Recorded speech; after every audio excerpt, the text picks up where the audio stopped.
Okay, so in less than 5 days time, we're going to be getting the SP buffs for Uta, Miguel, and Ghetto. Now, in this video, I basically made some kind of speculations or what you could expect for their kits because we already know what exactly is going to be getting buffed. So that's something very important to keep in mind. It's not like just we don't know what skills are getting buffed. We know the exact ones. So for Uta, it's going to be his skill 3 alongside a new passive. Now, that new passive is called critical hit enhancement, which a lot of units actually have, like YUTA, which his critical hit enhancement gives him crit rate, crit damage, alt gauge also. So it's very important to keep that in mind. Then for Ghetto, it's going to be the skill 3, which I think is very smart, alongside his ult, which I think everyone wanted his ult to be buffed. Then for Miguel, it is going to be, where is my Miguel? Here, I have to level him up. Miguel, it's going to be his skill 1, alongside him also getting a critical hit enhancement passive. So Uta and Miguel are getting new ones. And then we got Ghetto having his skills buffed. So my guess is Yuta's might actually be the most influential. Now, why am I saying that? Well, out of all the floors right now, the hardest floor is somehow 86. So 86 cannot be beaten right now. No one has beaten it. We haven't seen anyone beat it.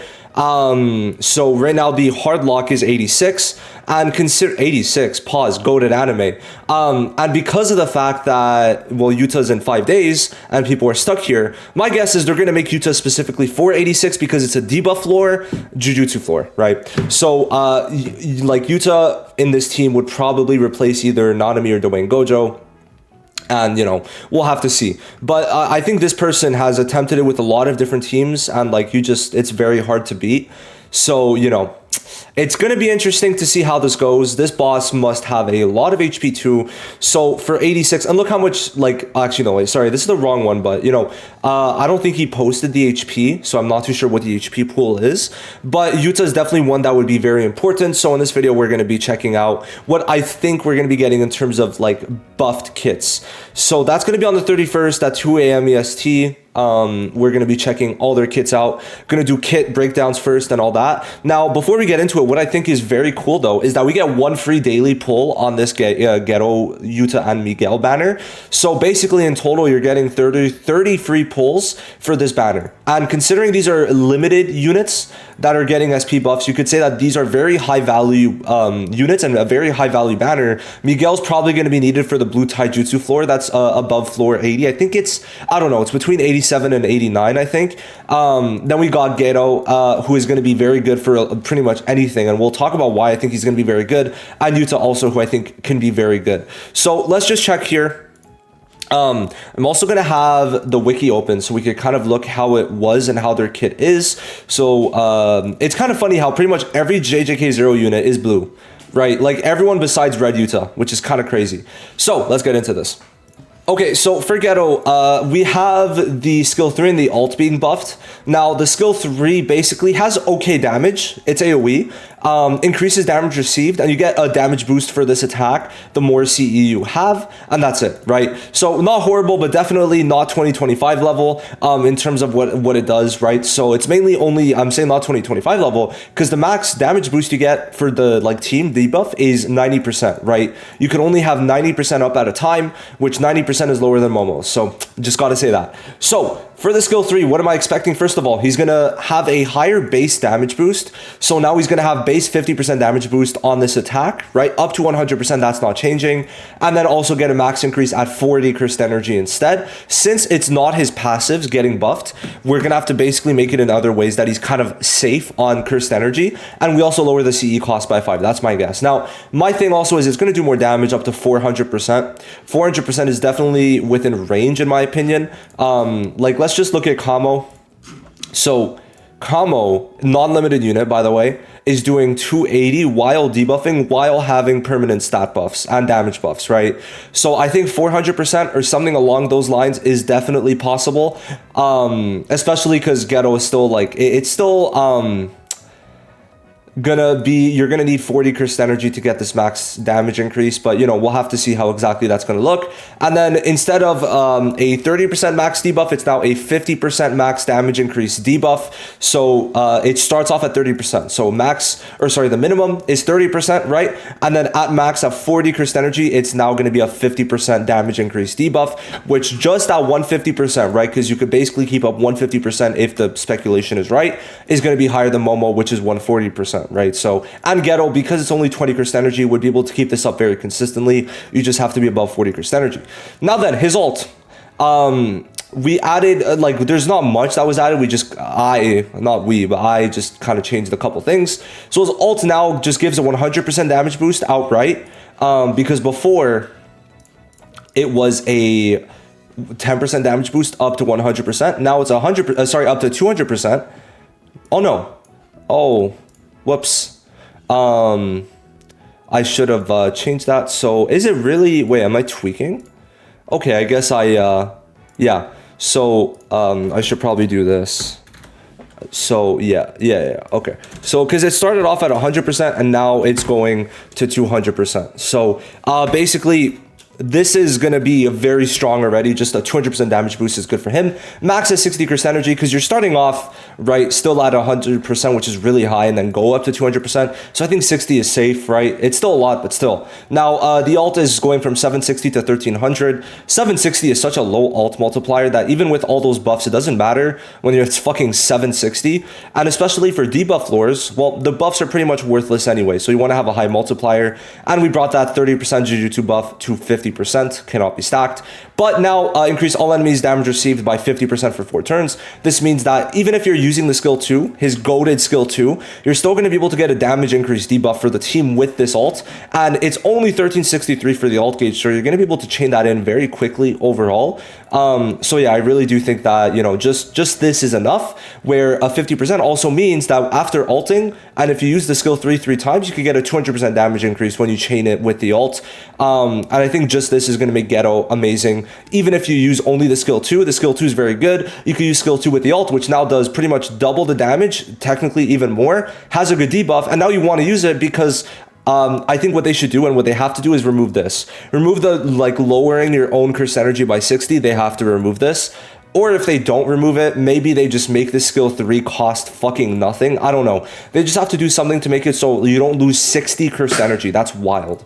So, you know, make it do more damage, have a debuff applied, and remove the CE, and then suddenly Ghetto is like a tier 0 unit, right? That's literally it. Because then he'd be able to be a Jujutsu stat debuffer, a damage increase debuffer, and then also a proper DPS, right? 400% per turn with these permanent buffs on him, it's definitely good. So that's going to be it for Ghetto, right? Ghetto is looking overall very good if they do stuff like this, which I think bare minimum, they just have to give him a damage increase, debuff increase, right up to minimum 50%, and we're chilling. It's limited units, guys. You have to keep in mind, these are limited units, so I think it's very possible. Now, for Yuta, whoever put the thumbs down, fuck you. But basically, his skill 3 is getting buffed, and he's getting a new passive. So he's getting a new passive.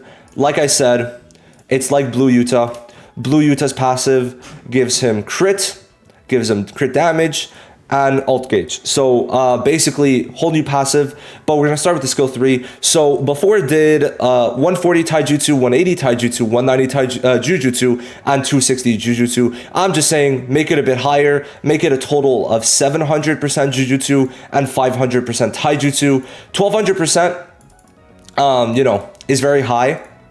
It would make him very good in in sweep, but it's a limited unit, so I mean, I think it's fine. Maybe they don't make the taijutsu that high, but like, bro, guys, I mean, you can't even be surprised at that, because fucking Yuta's able to pump this out every single turn.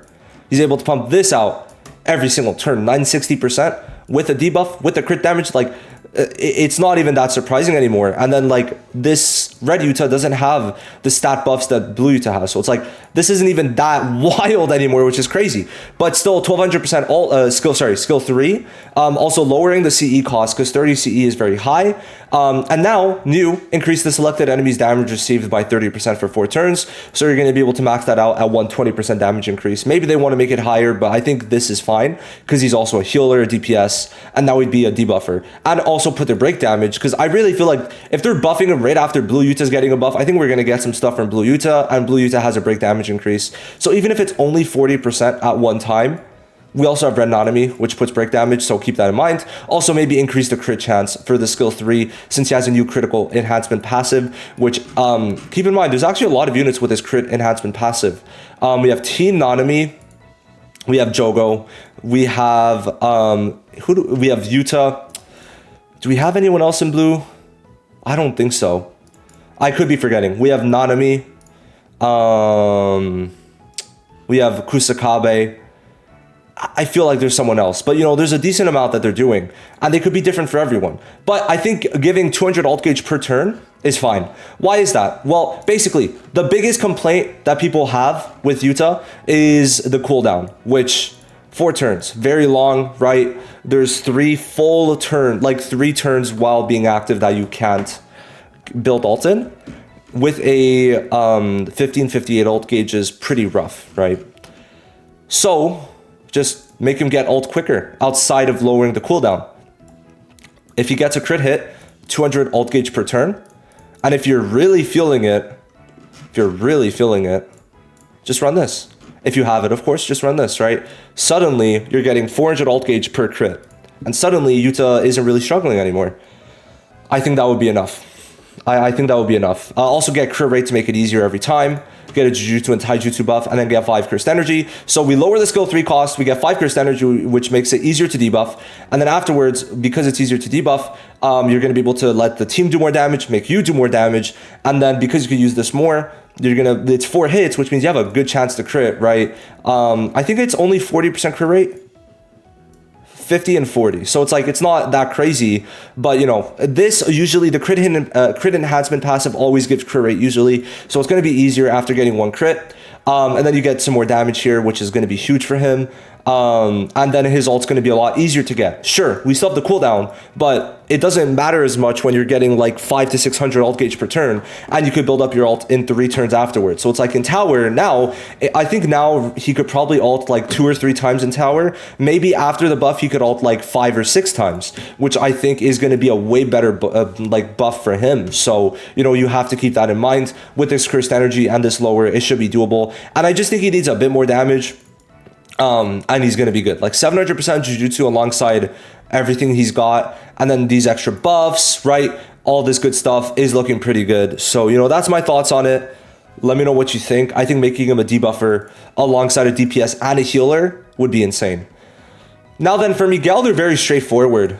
They really are. I would say Miguel is pretty cool, right? I think the buffs actually did him good. People like to hate on him, and well, you know, people were justified in hating on him. But what we have to consider is that now, which actually should level this up, we're not using any of those though. So what we do have to consider is that basically the skill 1 is pretty good, right? Like the damage it could do now is okay. And his ult is good. Like, he is a pretty good unit. He's a very good debuffer for Taijutsu. And he's the best Taijutsu debuffer. So, the thing is, I think they didn't want Miguel to be too good because it's Miguel, right? Usually they like making hype units good. But them making him at least a very good niche unit is what we needed, right? And it seems like that's what's happening, right? And also, like I said, I was like, this crit rate makes no sense in his kit right now. And guess what? They actually did give him a critical enhancement passive. So for the skill 1, very straightforward. It's going to be a 450% just outright Taijutsu damage. Something like that. Something along those lines. Because right now it's 200%. And then you could get an extra 40%. Who the fuck cares? Just make it 450. Because he has no damage elsewhere. Skill 2 is a buff. Skill 3 is a 80% Jujutsu buff. And then it's only his ult doing damage, right? It's only his ult doing 1260. Like, that is it. So, because of that, literally just buff this and then also apply debuff. So basically now you're going to be able to increase the selected enemy's taijutsu damage received by 30% for 4 turns. Cool. So essentially, right, he's going to be able to apply the debuff more times. And now if we consider 30% and then 50%, 50%, and then another 50%, well, 50% here, right? You're basically able to do one, like you get this twice, you get this once, and then you can put skill 1. So you're going to be able to get a 180% stat debuff for taijutsu for blue. Or no, for any color, actually. I think it's any color. So, you know, what that is pretty cool that it could be any color, but specifically taijutsu, 180% as a limited unit is very good, right? That's red Megumi level. This could put Miguel in tier 0 for taijutsu. But what he does need is like being able to get his ult on time to make sure it's almost always up. And that's why a low ult gauge is great. But because he has a critical enhancement passive, he could also get ult gauge. So whenever he performs a crit 100 ult gauge, because his ult gauge is only 1168, unlike Yuta's 1500, also because of the cooldown, I think red Yuta deserves this 200, where Miguel doesn't need it. He only needs 100, and he would be fine. He gets crit rate, he gets a taijutsu buff, and that would be it, right? He really doesn't need much, because they just buffed his kit, which what they buffed is really good, right? Being able to like put the increased taijutsu damage alongside lowering the enemy's damage that they do is really good. Like this is insane. Like this is 20%. Like you could have a permanent 35% damage lower on the enemies, right? On the single target enemy, do decent damage, and then if they allow you to combo this in once, honestly 450, it could even be 800%. Why could it be? I mean, maybe not, because you'd end up using him as a DPS, but like they got to find a way to make this skill 1 very good, and I think this is good enough, but they could make it a bit better. They could. Now why is that? Because you're not using this much. If you're using him as a debuffer, you use this once, right? Basically the rotation would be skill, like you would buff, right? You would buff, get your crit rate for 6 turns, then you would use the skill 3, right? You would use the skill 3, you would use the skill 1, and then you would ult if you have it, then skill 3, then you would, whenever the buff ends up, you use that instead, but you skill 1, right? Like you would have to go back and forth between these, and it's like the skill 1 isn't being used much, because you want to use the skill 3 and the ult whenever you are able to, because these apply the best debuffs. And I just hope that this also has a very nice debuff with good damage. 450% would be good enough. He's a debuffer, right? He's a debuffer with a very strong ult at the same time. 1260% alongside what he does is very good. Also, increases the selected enemy's damage received by 25% for 1 turn. Like, this guy applies a lot of debuffs. People don't really, I don't think they're understanding. He's already a 150% stat debuffer with 25% damage increase while doing decent-ish damage and lowering the enemy's damage. Guys, if they just buff his damage a bit and let him get his ult in time, I think he's going to be really good. So that's my opinion on Miguel. I think people like, you know, if you have Miguel, that's great. And if you don't, well, hopefully you get him in the 30 pulls, because for Taijutsu Blue, he's going to be good. And if you can't get him, well, hey, at least Kamo, Inomaki, and Ghetto exist. So there is that. But I think that they're going to make Miguel a lot better than we're thinking. And then I think Red Yuta has to be really good, because or else we're going to be stuck on floor 86 until Anniversary, which I think is a bummer, because with all the broken units they want us to have, with all the broken units they're releasing, you can't even beat 86. That would be a bit embarrassing and show further bad design, because it's like, oh, well, just wait to beat the last 5 floors for another 1,500 cubes. That is not even going to be close to making up what you spent for the new units. I don't know. I just think we have to be able to beat it before Anniversary. And then like, I'd rather if you're able to beat it before Anniversary, if you're able to spend, and then on Anniversary, it catches people up as free to play. And then after, more content comes out. I don't know. Let me know what you guys think. I think that these 3 buffs are going to be generational. I really do think so. I really hope they are. I think Yuta's, just what they have here, could bring up, like, all these 3 units could be tier 0 if they have what I put, but we're going to have to see on the 31st what exactly it's looking like. Thank you for watching this video. See you in the next one. Bye-bye.